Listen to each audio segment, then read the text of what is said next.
ഇപ്പോൾ അമേരിക്കയിൽ എന്താണ് സംഭവിച്ചുകൊണ്ടിരിക്കുന്നത്? ലോകം ഉറ്റുനോക്കുന്ന അത്യന്തം അപകടകരമായ ഒരു രാഷ്ട്രീയ പോരാട്ടത്തിലേക്കാണ് ഇന്ന് നമ്മൾ വിരൽ ചൂണ്ടുന്ന വിവിധ അന്താരാഷ്ട്ര മാധ്യമങ്ങൾ ഇത് റിപ്പോർട്ട് ചെയ്തിട്ടുണ്ട്. ലോകത്തെ ഞെട്ടിപ്പിക്കുന്ന വാർത്തകളാണ് വാഷിംഗ്ടണിൽ നിന്നും മിഡിൽ ഈസ്റ്റിൽ നിന്നും ഇപ്പോൾ പുറത്തു വരുന്നത്. അമേരിക്കയുടെ ചരിത്രത്തിലെ ഏറ്റവും വലിയ രാഷ്ട്രീയ പ്രക്ഷുബ്ധത റഷ്യയോ ചൈനയോ അല്ല, സാക്ഷാൽ അമേരിക്കൻ സെനറ്റിൽ നിന്നും തന്നെ ഡൊണാൾഡ് ട്രംപിന്റെ ഭരണകൂടത്തിനെതിരെ അതിരൂക്ഷമായ കടന്നാക്രമണം ആരംഭിച്ചിരിക്കുന്നു. ശത്രു രാജ്യങ്ങൾ ഞെട്ടിവിറയ്ക്കുന്ന രീതിയിലാണ് വാഷിംഗ്ടണിലെ സംഭവ വികാസങ്ങൾ അഴിഞ്ഞു വീഴുന്നത്. അമേരിക്കൻ സെനറ്റിലെ ന്യൂനപക്ഷ നേതാവ് ചക്ക് ഷൂമറും മുതിർന്ന സെനറ്റർ ക്രിസ് വാൻ ഹോളനും ട്രംപിന്റെ വെസ്റ്റ് ഏഷ്യൻ നയങ്ങൾക്കെതിരെ പരസ്യമായി യുദ്ധം പ്രഖ്യാപിച്ചു കഴിഞ്ഞു. ട്രംപ് നമ്മളെ കൊണ്ട് ചെന്നെത്തിച്ചിരിക്കുന്നത് ഒരു നിയമവിരുദ്ധ യുദ്ധത്തിലാണ് എന്നാണ് ഷൂമർ തുറന്നടിച്ചിരിക്കുന്നത്. അത് മാത്രമല്ലെന്നേ, ഇസ്രയേലിലെ അമേരിക്കൻ അംബാസിഡർ മൈക്ക് ഹക്കബി ഉടൻ രാജിവെക്കണമെന്ന് സെനറ്റർ വാൻ ഹോളൻ പരസ്യമായി ആവശ്യപ്പെടുന്നു. ഇത് വെറുതൊരു വാക്കേറ്റമല്ല. പശ്ചിമേഷ്യയിൽ ആളിപ്പടരുന്ന തീജ്വാലകൾ അമേരിക്കൻ ജനാധിപത്യത്തിന്റെ അടിത്തറ തന്നെ ഇളക്കുകയാണോ? വൻ ദുരന്തത്തിലേക്ക് നീങ്ങുന്ന ഈ ആഗോള രാഷ്ട്രീയ നാടകത്തിന്റെ ഞെട്ടിക്കുന്ന യാഥാർത്ഥ്യങ്ങൾ അറിയാൻ ഈ വീഡിയോ അവസാനത്തുമ്പ് വരെ നിർബന്ധമായും നിങ്ങൾ കാണുക. കാര്യങ്ങളുടെ ഗൗരവം നമുക്കൊന്ന് മനസ്സിലാക്കാം. അമേരിക്കൻ കോൺഗ്രസിന്റെ വ്യക്തമായ അംഗീകാരമില്ലാതെ ഭരണഘടനാപരമായ ചട്ടങ്ങളെല്ലാം കാറ്റിൽ പറത്തിക്കൊണ്ടാണ് ട്രംപ് ഭരണകൂടം ഇസ്രയേലുമായി കൈകോർത്ത് ഇറാനെതിരെ സൈനിക നടപടികൾക്ക് ഉത്തരവിട്ടതെന്നാണ് പ്രതിപക്ഷം ആരോപിക്കുന്നത്. മാസങ്ങളായി ഈ ആക്രമണങ്ങളും പ്രത്യാക്രമണങ്ങളും തുടരുകയാണ്. പക്ഷേ ഇറാന്റെ ഭാഗത്ത് നിന്ന് കീഴടങ്ങലിന്റെ ഒരു സൂചന പോലുമില്ല. തങ്ങളുടെ പരമാധികാരവും ഭൂപ്രദേശവും സംരക്ഷിക്കാൻ ഏതറ്റം വരെയും പോകുമെന്ന ഇറാന്റെ നിശ്ചയദാർഢ്യം ട്രംപിന്റെ കണക്കുകൂട്ടലുകളെല്ലാം തെറ്റിച്ചിരിക്കുകയാണ്. തങ്ങളുടെ എക്സ് അക്കൗണ്ടിലൂടെ സെനറ്റ് നേതാവ് ചക്ക് ഷൂമർ ട്രംപിനെതിരെ തൊടുത്തുവിട്ട ആ വാക്കുകൾ അമേരിക്കൻ രാഷ്ട്രീയത്തിൽ ഒരു വൻ ഭൂകമ്പം തന്നെ സൃഷ്ടിച്ചിരിക്കുകയാണ്. ഷൂമർ പറഞ്ഞത് ഇങ്ങനെയാണ്: ഡൊണാൾഡ് ട്രംപ് നമ്മളെ ഒരു നിയമവിരുദ്ധ യുദ്ധത്തിലേക്ക് തള്ളിവിട്ടു. അദ്ദേഹത്തിന്റെ നിയമവിരുദ്ധ യുദ്ധം പരാജയപ്പെടുകയാണ്. അതിൽ നിന്ന് രക്ഷപ്പെടാൻ അദ്ദേഹത്തിന് ഇനി യാതൊരു വഴിയുമില്ല. യുദ്ധരംഗത്ത് കൃത്യമായ തന്ത്രപരമായ ലക്ഷ്യമോ നയതന്ത്ര മികവോ കാണിക്കാൻ ട്രംപിന് കഴിഞ്ഞിട്ടില്ലെന്നാണ് പ്രധാന വിമർശനം.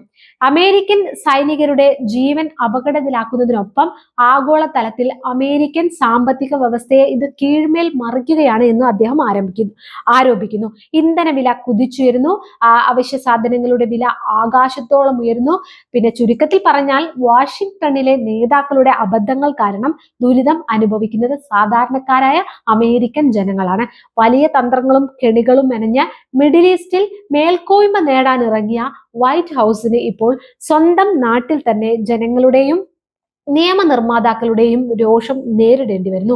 പ്രശ്നം ഇറാൻ യുദ്ധത്തിൽ മാത്രം ഒതുങ്ങി നിൽക്കുന്നില്ല എന്നതാണ് യാഥാർത്ഥ്യം. പശ്ചിമേഷ്യൻ നയതന്ത്ര രംഗത്ത് അമേരിക്കൻ ഭരണകൂടത്തിന് സംഭവിച്ച മറ്റൊരു കൂറ്റൻ വീഴ്ച ചൂണ്ടിക്കാട്ടി സെനറ്റർ ക്രിസ് വാൻ ഹോളൻ രംഗത്തു വന്നതാണ് ഇപ്പോഴത്തെ ഏറ്റവും വലിയ സർപ്രൈസ് എന്ന് പറയുന്നത്. അതായത് ഇസ്രയേലിലെ അമേരിക്കൻ അംബാസിഡറായ മൈക്ക് ഹക്കബിയോട് ഉടൻ രാജിവെച്ച് ഒഴിയാനാണ് വാൻ ഹോളൻ ആവശ്യപ്പെട്ടിരിക്കുന്നത്. എന്തുകൊണ്ടാണ് ഈ കടുത്ത ആവശ്യം? കാര്യങ്ങൾ കൂടുതൽ വ്യക്തമായി നമുക്ക് പരിശോധിക്കാം. ഒരു അമേരിക്കൻ അംബാസിഡറുടെ പ്രാഥമിക പ്രാഥമിക കടമ അതെന്താണ്? വിദേശ മണ്ണിൽ തങ്ങളുടെ രാജ്യങ്ങളുടെ താല്പര്യങ്ങളും അമേരിക്കൻ പൗരന്മാരുടെ സുരക്ഷയും ഉറപ്പുവരുത്തുക എന്നതാണ്. എന്നാൽ മൈക്ക് ഹക്കബി ചെയ്യുന്നത് എന്താണ്? അദ്ദേഹം അമേരിക്കയുടെ അംബാസിഡറായി പ്രവർത്തിക്കുന്നതിന് പകരം ഇസ്രയേൽ സർക്കാരിന്റെ ഔദ്യോഗിക വക്താവിനെ പോലെയാണ് പെരുമാറുന്നതെന്നാണ് വാൻ ഹോളന്റെ പ്രധാന ആക്ഷേപം. വാൻ ഹോളൻ എക്സിൽ കുറിച്ചത് ഇങ്ങനെയാണ്: അധിനിവേശ വെസ്റ്റ് ബാങ്കിൽ തീവ്രവാദ നിലപാടുകളും കുടിയേറ്റക്കാരുടെ അക്രമങ്ങളും രൂക്ഷമാകുകയാണ്. അവിടെ പലസ്തീൻ സമൂഹങ്ങൾ തങ്ങളുടെ വീടുകളും ഭൂമിയും നഷ്ടപ്പെട്ട് കുടിയൊഴിപ്പിക്കപ്പെടുന്നു. അത്തരം സാഹചര്യങ്ങളിൽ അമേരിക്കയുടെ നിഷ്പക്ഷ നിലപാട് വ്യക്തമാക്കുന്നതിന് പകരം ഹക്കബി പൂർണ്ണമായും ഇസ്രയേൽ അനുകൂല നിലപാടുകളുമായി അമേരിക്കൻ താല്പര്യങ്ങളെ വഞ്ചിക്കുകയാണ്. അദ്ദേഹം ഉടൻ രാജിവെക്കണം. അതേ, വൈറ്റ് ഹൗസിന്റെ മിഡിൽ ഈസ്റ്റ് തന്ത്രങ്ങൾ ഓരോന്നായി പാളുകയാണ്. കോൺഗ്രസിനെ മറികടന്ന് നടത്തിയ സൈനിക നീക്കങ്ങൾ വിദേശനയ തന്ത്രത്തിലായാലും ആഭ്യന്തര രാഷ്ട്രീയത്തിലും തിരിച്ചടിയായി മാറിയിരിക്കുന്നു. ഇതിനിടെ ഇറാൻ നൽകുന്ന മുന്നറിയിപ്പും വളരെ വ്യക്തമാണ്.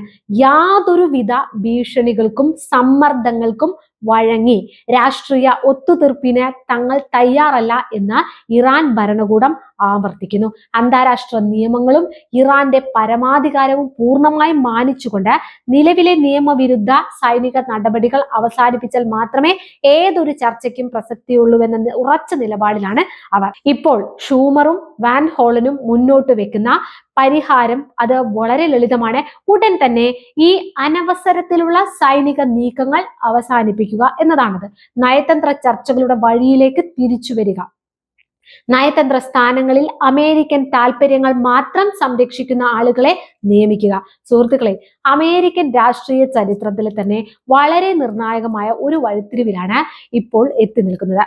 കോൺഗ്രസിലെ ഡെമോക്രാറ്റിക് നേതാക്കൾ ഇത്ര ശക്തമായി ശബ്ദമുയർത്തുമ്പോൾ ട്രംപ് ഭരണകൂടത്തിന് ഇനി എളുപ്പത്തിൽ മുന്നോട്ട് പോകാൻ കഴിയില്ല എന്നാണ് വ്യക്തമാകുന്നത്. സൈനിക ചെലവുകൾ കുതിച്ചുയരുന്നു, രാജ്യത്തിന്റെ ആയുധ ശേഖരങ്ങൾ വേഗത്തിൽ തീരുന്നു, ഒപ്പം സ്വന്തം നാട്ടിൽ ജനങ്ങൾക്കിടയിൽ പ്രതിഷേധം അണപൊട്ടി ഒഴുകുന്നു. ഈ സാഹചര്യത്തിൽ ട്രംപ് തന്റെ ഇറാൻ നയത്തിൽ മാറ്റം വരുത്താൻ നിർബന്ധിതനാകുമോ? അതോ തങ്ങളുടെ നിലപാടിൽ ഉറച്ചു നിന്ന മിഡിൽ ഈസ്റ്റിനെ കൂടുതൽ വലിയൊരു യുദ്ധത്തിലേക്ക് തള്ളിവിടുമോ? ഇറാൻ ഇസ്രയേൽ സംഘർഷവും വെസ്റ്റ് ബാങ്കിലെ വർദ്ധിച്ചു വരുന്ന സംഘർഷങ്ങളും അമേരിക്കയിലെ ആഭ്യന്തര രാഷ്ട്രീയ സമ്മർദ്ദങ്ങളും പരസ്പരം കൂട്ടിച്ചേർക്കപ്പെട്ടിരിക്കുകയാണ്.